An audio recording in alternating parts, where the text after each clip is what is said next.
ముఖ్యంగా చంద్రబాబు గారికి, పవన్ కళ్యాణ్ గారికి, లోకేష్ గారికి, భరత్ గారికి, మీడియా సోదరులందరికీ నా చాలా చాలా థ్యాంక్స్ అండి. ఈరోజు నేను నా బిడ్డ ప్రాణాలతో ఉన్నామంటే చంద్రబాబు గారు, మీడియాగా కారణం. ఆంధ్రలో ఆడదానికి రక్షణ లేదక్క. ఈ రోజుకి ఫోన్ చేసి ఎలా ఉన్నావమ్మా అని అడిగే లక్ష్మక్కకి, కాచాయిని గారికి, శ్రీలత గారికి, రాత గారికి, అందరికి, దివ్యాంగ సోదరులకి, అప్పారావు గారికి, అందరికి, నాగేశ్వరరావు గారికి చాలా చాలా థ్యాంక్స్. మేము ఆంధ్ర వదిలేసి పారిపోయి వచ్చేసిన ఇప్పటికీ మాకు జరిగిన అన్యాయం గురించి బాధపడుతూ మీరు అందరూ ఎలా ఉన్నావమ్మా అని అడుగుతున్నారు.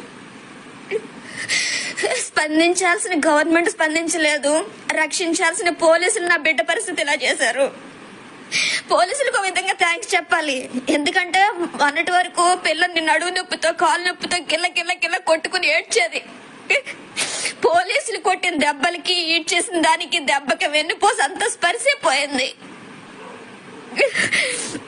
ఒక దివ్యాంగురాలికి ఆంధ్రప్రదేశ్ లో జరిగిన ఘనకార్యం ఇది. ఒక బిడ్డకి న్యాయం అడిగాననేసి నన్ను పిచ్చిదాన్ని చేశారు. ఏంటి పోలీసుల, జంతువుల నాకు అర్థం కాలే. నేను సీఎం అందరూ అన్నేశారు.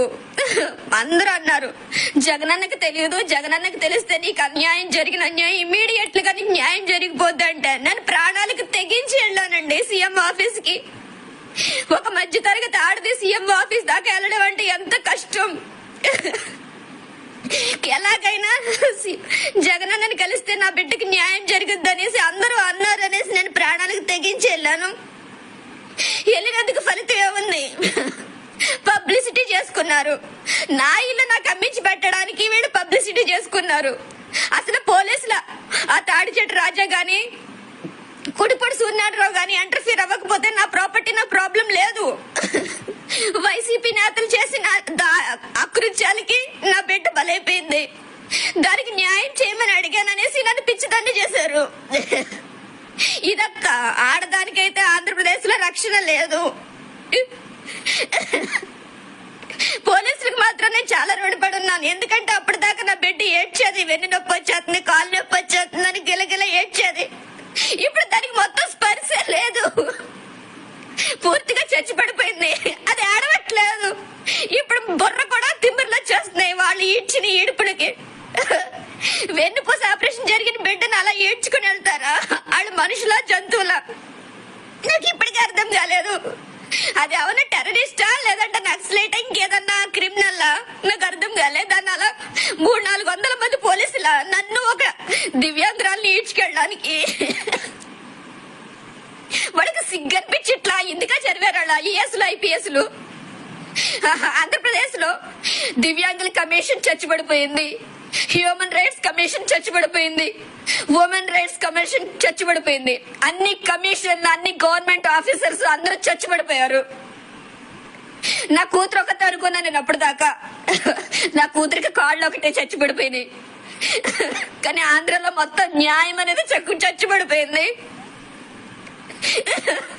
లేడీ కానిస్టేబుల్ ఉన్నది ఆడవాళ్ళని రక్షించడానికి కాదు, ఇలా పసిపిల్లల మీద, ఆడవాళ్ళ మీద దౌర్జన్యం చేయించి నోరు మోయించడానికి, పిచ్చి ఆసుపత్రికి పంపించడానికి,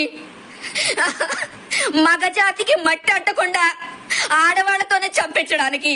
హ్యాట్స్ ఆఫ్ నిజంగా. నా బిడ్డ పరిస్థితి ఏ ఆడదానికి రాకూడదు, ఏ పసిబిడ్డకి రాకూడదు అని నేను ట్రై చేశాను అంతేగాని నాకు ఎవరి మీద పర్సనల్ గ్రేడ్స్ లేదు. ఒక చిన్న పిల్లకి అన్యాయం జరిగితే ఎంతమంది గొప్పోళ్ళు స్పందిస్తారా అని. నిజంగా గొప్పోళ్ళందరికీ చచ్చిపడిపోయారండి. ఆంధ్రప్రదేశ్ లో మానవత్వానికి చోటే లేదు. ఏదో అక్కడ పాపం లక్ష్మక్క లాంటి వాళ్ళు బాధపడుతున్నారు, నాగేశ్వరరావు గారు లాంటి వాళ్ళు స్పందిస్తున్నారు.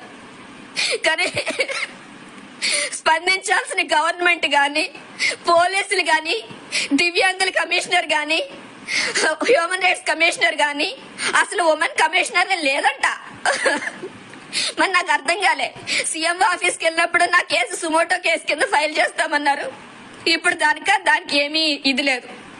ఇంకా దీని ప్రాపర్టీ అలా కోర్టులోనే జరుగుతుంది. దీనికి ఇంత అన్యాయం చేసిన పోలీసులు మాత్రం ఓర కుక్కల్లా తిరుగుతున్నారు సమాజంలో. వాళ్ళకి కూతుర్లు ఉన్నారు. వాడికి చస్తే వాడి కూతురు పరిస్థితి కూడా నా కూతురులాగా ఉంటుంది. I promise, I swear about that. ఒక పసిబిడ్డకి న్యాయం చేయడానికి ఇంతమంది మగవాదవులు అందరూ చస్తున్నారు అక్కడ. ఏం చెప్పంటావు అక్క? ఇంకా నాలాగా ఆంధ్ర వదిలి పారిపోతేనే గానీ ఆడదానికి రక్షణ లేదంటే ఇంకే సమాజంలో అక్కడ ఎందుకు బతుకుతున్నారో నాకు అర్థం కావట్లేదు. మళ్ళీ వైసీపీ వస్తే మీరందరూ కూడా సర్దేసుకోవచ్చు. నేను చంద్రబాబు గారు వస్తేనే నేను ఆంధ్రలో అడుగు పెడతా. లేదంటే ఇంకా జగనన్న ప్రభుత్వంలో నాకు నా బిడ్డకి రక్షణ లేదు. ఈ పోలీసులు ఉన్నారే, వాళ్ళు ఊర కుక్కల కంటే దరిద్రంగా బిహేవ్ చేశారు. వాళ్ళ బతుకులు IPS చదివింది ఎందుక? సిగ్గనిపించట్లే. ఒక పసిబిడ్డకి న్యాయం చేయకపోగా ఊర కుక్కల 300 మంది దండెత్తి వస్తారు ఆ పసిబిడ్డని మెంటల్ హాస్పిటల్ పంపించడానికి. నా బిడ్డకి న్యూరాలజీ ప్రాబ్లం అండి. వాళ్ళు చదువుకున్న చదువులో లేదేమో. న్యూరాలజీ ప్రాబ్లం వేరు, మానసిక ప్రాబ్లం వేరు. అక్కడ మానస అందరికి చచ్చిపడిపోయింది. వాళ్ళందరూ జాయిన్ అవ్వాలి, పోలీసులు అందరూ జాయిన్ అవ్వాలి మెంటల్ హాస్పిటల్.